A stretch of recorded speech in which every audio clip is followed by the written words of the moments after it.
ನಕಲಿ ಉತ್ಪನ್ನಗಳ ಹಾವಳಿ ಜಾಸ್ತಿ ಆಗಿಬಿಟ್ಟಿದೆ ರಾಜ್ಯದಲ್ಲಿ ಮತ್ತು ದೇಶದಲ್ಲಿ. ಈಗ ನಕಲಿ ಉತ್ಪನ್ನ ತಯಾರಿಕಾ ಅಡ್ಡೆಗಳ ಮೇಲೆ ಪೊಲೀಸರು ರೇಡ್ ಮಾಡಿದ್ದಾರೆ. ಒಂದೇ ವಾರದಲ್ಲಿ ಬೆಂಗಳೂರಿನ 2 ಕಡೆ ಪೊಲೀಸರು ದಾಳಿಯನ್ನ ಮಾಡಿರೋದು. ನಕಲಿ ಉತ್ಪನ್ನಗಳು ಎಷ್ಟು ಸಿಗ್ತಾ ಹೋಗುತ್ತಾ, ಒಂದು ಶೂ ಹಿಡ್ಕೊಂಡು ಒಂದು ಬಟ್ಟೆ ಹಿಡ್ಕೊಂಡು ಎಲ್ಲವೂ ಕೂಡ ನಕಲಿ ನಕಲಿ ನಕಲಿ. ಈಗ ಪೊಲೀಸರು 2 ಕಡೆ ದಾಳಿ ನಡೆಸಿದ್ದಾರೆ. ಪೂಮಾ ನೈಕ್ ಬ್ರಾಂಡ್ನ ನಕಲಿ ಉತ್ಪನ್ನ ಸೀಸ್ ಮಾಡಲಾಗಿದೆ. ಒರಿಜಿನಲ್ ಇದು ಅಂತ ಸೇಲ್ ಮಾಡ್ತಾರೆ. ಲಕ್ಷಾಂತರ ಮೌಲ್ಯದ ನಕಲಿ ಉತ್ಪನ್ನಗಳನ್ನು ಸೀಸ್ ಮಾಡಲಾಗಿದೆ.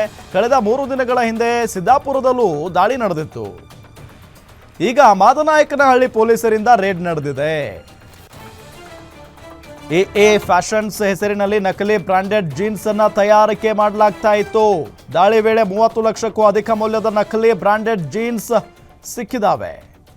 ನೋಡಿ ಅಲ್ಲಿ ದೊಡ್ಡ ದೊಡ್ಡ ಬ್ರ್ಯಾಂಡ್ನ ಹೆಸರು ಹೇಳೋದು, ಇದು ಅಸಲಿ, ಇದು ಒರಿಜಿನಲ್ ಅಂತ ಹೇಳಿ ನಂಬಿಸೋದು, ಜನರಿಗೆ ಮಾರಾಟ ಮಾಡೋದು ಅದೇ ಬೆಲೆಗೆ. ಮತ್ತೆ ಅದೇ ಬೆಲೆಗೆ, ಕಡಿಮೆ ಏನು ಮಾರಲ್ಲ ಇವರು. ಸೊ ಈಗ ಮಾಹಿತಿಯ ಮೇರೆಗೆ ದಾಳಿಯನ್ನು ನಡೆಸಲಾಗಿದೆ.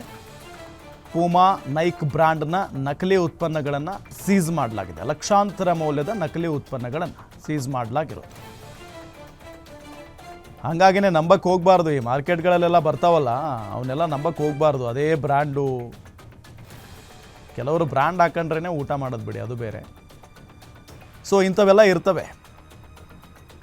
ಕೊಳ್ಳೋ ಜನ ಇರೋವರೆಗೂ ಮೋಸ ಮಾಡೋರು ಇದ್ದೇ ಇರ್ತಾರೆ. ಸೊ ಅದು ದೊಡ್ಡ ಮಟ್ಟದಲ್ಲೇ ನಡೀತಾ ಇದೆ. ಪೂಮಾ ನೈಕ್ ಬ್ರ್ಯಾಂಡ್ ಅಂದರೆ ಸುಮ್ಮನೆ ಒಳ್ಳೆ ಬ್ರ್ಯಾಂಡೆಡ್ ಬಟ್ಟೆಗಳು ಸಿಗ್ತವೆ, ಶೂಗಳು ಸಿಗ್ತವೆ, ಚಪ್ಪಲಿಗಳು ಸಿಗ್ತವೆ. ಅವುಗಳನ್ನೆಲ್ಲ ನಕಲಿ ಮಾಡಿಬಿಡೋದು. ಈ ಕಾಲದಲ್ಲಿ ಏನು ನಕಲಿ ಇಲ್ಲ ಹೇಳಿ, ಎಲ್ಲವೂ ನಕಲಿ ಸಿಗುತ್ತೆ. ಸೊ ಈಗ ಮಾದನಾಯಕನಹಳ್ಳಿ ಪೊಲೀಸರು ದಾಳಿಯನ್ನು ನಡೆಸಿದ್ದಾರೆ. ಲಕ್ಷಾಂತರ ರೂಪಾಯಿ ಮೌಲ್ಯದ ಜೀನ್ಸ್ ಪ್ಯಾಂಟ್ಗಳನ್ನು ಸೀಸ್ ಮಾಡಿಕೊಂಡಿದ್ದಾರೆ. ನೋಡಿ ಅಲ್ಲಿ ಬ್ರ್ಯಾಂಡೆಡ್ ಬಟ್ಟೆಗಳನ್ನು ಹೆಂಗೆ ಬಿಸಾಕಿದ್ದಾರೆ ನೋಡಿ ಅಲ್ಲಿ.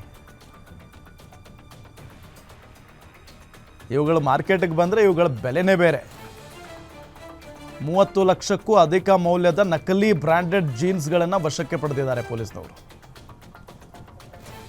ಭಾಳ ಅಡ್ಡೆಗಳಿದ್ದಾವೆ ಇಂಥವೆಲ್ಲ. ನಕಲಿ ಉತ್ಪನ್ನ ತಯಾರಿಕಾ ಅಡ್ಡೆಗಳು ಬೆಂಗಳೂರಿನಲ್ಲಿ ಮೂಲೆಯಲ್ಲಿದ್ದಾವಂತೆ.